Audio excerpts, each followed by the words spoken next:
Welcome to Man Does Tech, where I solve the problems you didn't even know you had. You start by opening YouTube Studio, sign into the channel you plan to use. Once inside, click Audio Library from the left menu to reveal tracks and sound effects.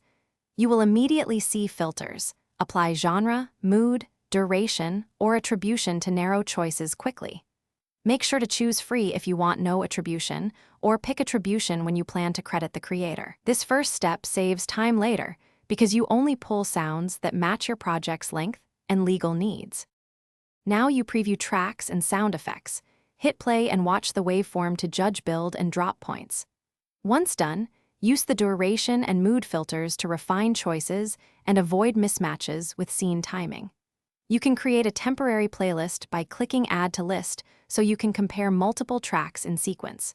Make sure to download originals at the highest quality when you finalize selections, because re-encoding later can introduce artifacts and alter timing. Finish by downloading selected files and checking their metadata for format and bitrate so your editor imports clean audio. If a track requires attribution, copy the exact credit text from the library and paste it into your video description.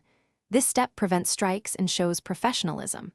Once imported, audition tracks within your timeline and normalize or duck levels against dialogue. If audio sounds off, try re-downloading or swapping similar tracks. Often a different mix fixes phase or clipping issues quickly. Thanks for watching. If you found this helpful, don't forget to like and subscribe.